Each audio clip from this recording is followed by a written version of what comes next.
Aujourd'hui, je vous montre 7 business en ligne rentables. Et pour chacun d'entre eux, on va voir ce qu'il faut faire avant, pendant et après pour réussir. Ok, 7. Par contre, on commence par le plus facile.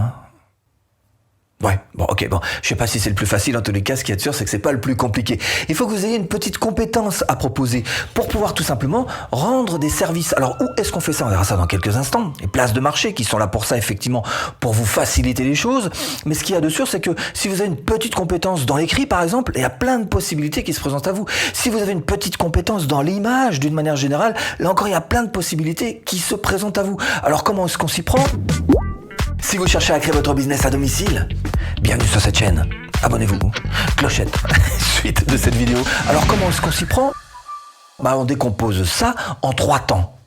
Avant de vous lancer sur ce type de place de marché pour pouvoir proposer votre service, vous verrez que vous aurez toujours un profil à monter, essayez de penser à votre profil comme si c'était une page de vente. Parce qu'effectivement, c'est votre profil qui va faire office de page de vente si jamais vous voulez vendre vos services, évidemment. C'est-à-dire une fois que vous avez lancé évidemment votre prestation de service, il va falloir se battre pour réussir votre première impression. C'est de cette première impression que va découler toute la suite du service que vous allez rendre ou des services que vous allez rendre à ce client en particulier. Donc mettez-vous en 4 pour le satisfaire dès les toutes premières secondes. Après, c'est-à-dire qu'une fois que vous avez rendu quelques services, votre objectif devrait être de chercher la fidélisation parce que c'est toujours beaucoup plus facile de faire une seconde vente avec une personne qui a déjà été conquise par votre travail. Où sont ces places de marché où on pourrait chercher à vendre des services? Alors la plus simple d'entre toutes, ce sont même carrément des microservices que vous pouvez proposer. Des petites choses très très simples, c'est juste 5euros.com. Et je vous ai pris l'exemple de la mise en page. Ne me dites pas que vous n'êtes pas capable de faire de la mise en page. Tout le monde peut faire de la mise en page.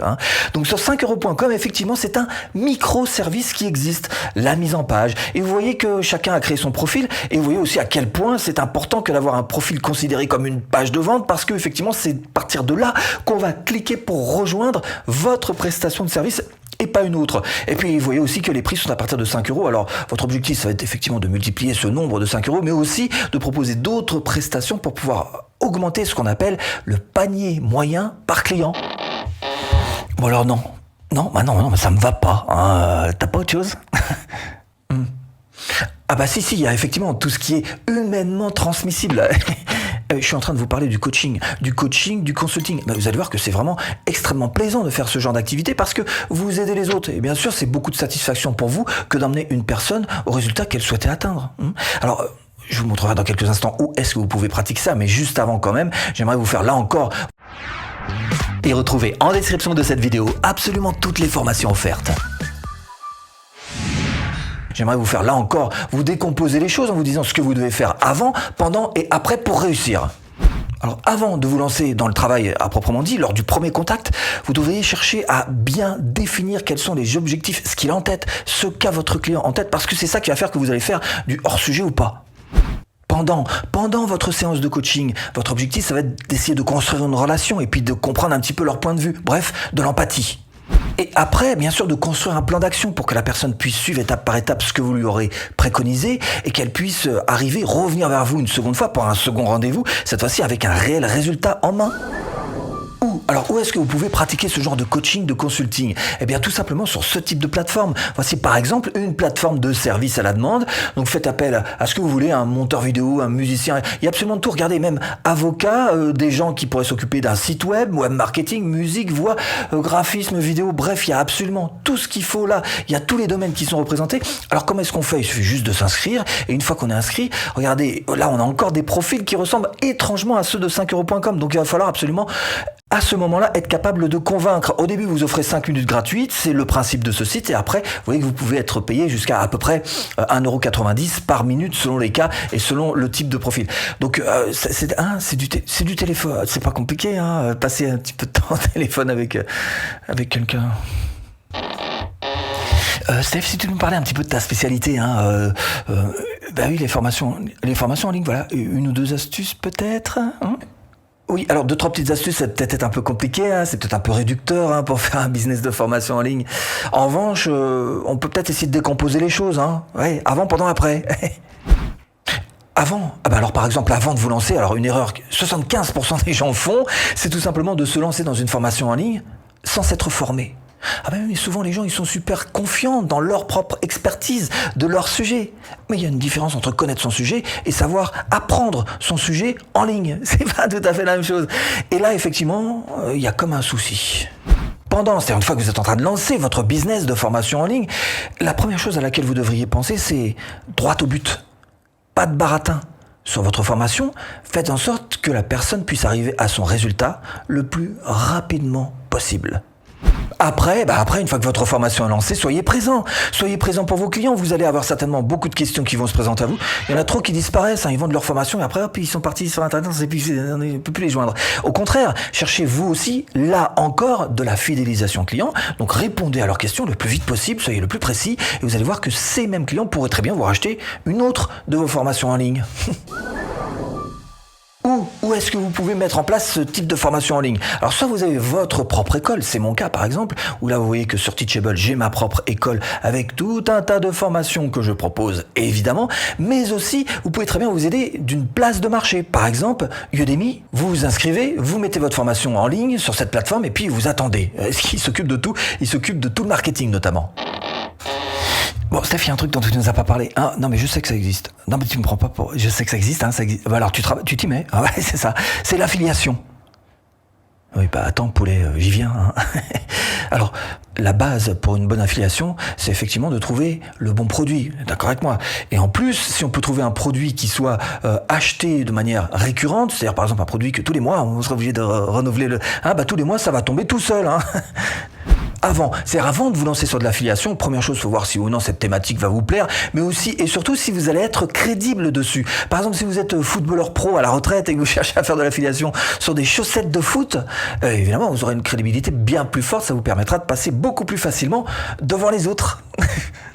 C'est-à-dire une fois que vous êtes lancé dans l'affiliation, ce que je vous recommande de faire, c'est de chercher à vous mettre au marketing. Pourquoi? Parce que justement, dans le monde de l'affiliation, il y a beaucoup de débutants et beaucoup qui font ça à l'arrache. Si vous prenez les choses à l'envers et que vous vous dites non, mais moi justement, je vais travailler ça façon marketing, vous allez prendre 10 longueurs d'avance sur la plupart des débutants. Après, une fois que vous avez un client qui a rejoint votre affiliation, qu'est-ce que vous devriez faire? Vous devriez penser à l'affiliation d'après et faire en sorte qu'il puisse vous vendre une paire de chaussettes de foot pro. Hein. Juste derrière, vous allez proposer une autre paire de chaussettes ou des paires de lacets ou une autre paire de chaussures de foot. Hein. Mais il faut penser à l'après, évidemment. Où est-ce que vous pouvez trouver de bonnes affiliations à proposer? Alors il y en a vraiment, mais partout sur Internet. Mais le point de départ, ça devrait être plutôt ce sur quoi vous êtes crédible, comme je vous le disais tout à l'heure. Par exemple, si vous avez un blog qui fonctionne particulièrement bien, vous pourriez proposer le thème qui a servi à créer votre blog. En ce qui me concerne, c'est Thrive Theme. Donc je pourrais très bien proposer, et c'est ce que je fais d'ailleurs, proposer le thème Thrive Theme. Donc, auquel cas, si les gens me suivent et prennent ce thème, je toucherai une petite commission dessus, sans que ça augmente le prix de la personne qui l'a acheté, évidemment. Et après, par la suite, je pourrais très bien proposer par exemple Yoast SEO qui permet d'avoir un meilleur référencement en version payante. Bon, je le fais pas, mais c'est quelque chose que je pourrais très bien faire. Et vous devriez vous inspirer de ce genre de méthode pour pouvoir augmenter petit à petit vos nombres d'affiliés, vos affiliations. Et si je cherche un vrai revenu passif, hein, t'as pas ça en tête par hasard? Si t'as le courage de prendre ta petite plume, tu peux très bien faire un e-book. Ou alors faire ton e-book. Avant, ce que tu devrais faire, c'est tout simplement faire une vraie recherche approfondie sur le sujet que tu vas choisir pour ton e-book. Hein. Je fais une formation carrément là-dessus. Comment chercher, trouver et valider un sujet. Alors d'e-book ou des mots-clés ou une niche ou une thématique. Bref, c'est toujours le même principe une fois qu'on sait le faire. Mais il faut vraiment s'y mettre et le faire de manière tout à fait approfondie. Alors soit tu le fais toi-même, ton e-book, soit effectivement tu le fais faire par quelqu'un. Mais si tu le fais faire par quelqu'un, ça change absolument tout dans ta mentalité, dans ta manière d'aborder les choses. Parce que là, ce que tu vas faire, c'est ce qu'on appelle un investissement. Tu vas investir de l'argent pour que quelqu'un l'écrive à ta place. Tu vas récupérer cet e-book et tu vas le mettre sur une plateforme, on va en parler dans quelques instants, et espérer que tu vas gagner plus d'argent que ce que tu n'as investi. Après, une fois qu'il est lancé, ce serait bien de penser à la suite. Comme tout, c'est bien de mettre, dans les livres normaux, t'as un tome 1, le tome 2, tome 3, partout t'as des suites. Donc ton e-book aussi, il faut qu'il soit réalisé en pensant à la suite. Alors où est-ce qu'on peut faire ça? Évidemment, la plus grande place de marché, en plus c'est gratuit pour tout le marketing, c'est juste parfait pour ça, hein, c'est évidemment Amazon Kindle. Amazon Kindle Direct Publishing même, c'est le service qu'ils ont mis en place donc pour publier sans frais des e-books, des livres brochés, etc. et toucher des millions de lecteurs sur Amazon. C'est ce que je vous souhaite évidemment, hein, de pouvoir faire un succès avec votre e-book. Là encore, j'ai fait une formation là-dessus, pas faire n'importe quoi, mais vous pouvez très bien y arriver. Ça commence à faire pas mal de possibilités, hein. Mais tu peux pas faire mieux. Oui, alors on peut peut-être parler du dropshipping si tu veux, hein. Ça commence à être populaire cette histoire-là. Avant, évidemment, faut trouver le bon produit, hein, la bonne niche, la bonne thématique, mais aussi les bons fournisseurs. Pendant évidemment, va falloir vous monter une boutique en ligne, c'est pas ce qu'il y a de plus dur, hein. Il y a vraiment tout un tas de formules qui existent sur internet et des formules vraiment clés en main. Cela dit, il va falloir quand même vous former au web marketing, hein. Et puis il va falloir monter votre petite entreprise, hein. Bah oui, ça veut dire business model, web marketing, produits, fournisseurs, enfin la totale quoi, hein. Et après, évidemment, il va falloir chercher à être le plus pro possible, parce qu'il y a eu quelques petits ratés à ce niveau-là par le passé dans le dropshipping. Vous devriez prendre justement le contre-pied de tout ça en essayant d'être le plus pro, le plus carré, être le plus fiable possible et apporter une expérience utilisateur qui soit la plus positive possible. Alors où est-ce qu'on peut pratiquer ça? Je vous apprendrai rien en vous parlant par exemple du très célèbre Shopify. Vous voyez que vous pouvez créer un site de e-commerce en dropshipping sans même avoir à gérer le stock ou les envois. C'est le principe même du dropshipping. Donc, et en plus sur Shopify, vous êtes tranquille parce que là effectivement c'est bien rodé. Ouais, ok, ça c'est bien, ça. Mais t'as pas mieux? Ouais, si, j'ai encore mieux, hein, mais alors, mais c'est encore moins d'inconvénients que le dropshipping, hein. Ça ressemble un petit peu, hein, comme quelque part, hein. C'est son petit frère. Avant, l'idée c'est de créer un motif, un motif. Alors, pas de stock, pas de fourniture, rien, hein. Bah c'est le motif, hein, quand même. Hein. Voilà, faut faire un motif. Pendant, c'est ce motif qui sera imprimé on demand, à la commande. Hein. Donc vous avez rien à faire du tout. Vous savez pas faire des motifs. Ah bon. Voilà, ce que vous pouvez faire peut-être, c'est justement aller sur 5euros.com et puis trouver un créatif qui va vous le faire ce motif. Après, c'est comme le dropshipping. Votre objectif, c'est de faire en sorte que la personne revienne une seconde fois pour vous prendre un autre produit. Donc il faut absolument fidéliser et faire en sorte que la personne soit le plus satisfaite possible pour pouvoir vous acheter un second produit. Où est-ce qu'on peut faire ça? Vous avez des sites comme celui-ci par exemple, T-Pop en anglais, mais enfin bon en français ça marche quand même, c'est le print on demand. Alors comment ça marche? Oui, vous créez tout simplement un site, le client arrive sur votre site, il commande et c'est eux qui impriment et c'est eux qui expédient la commande.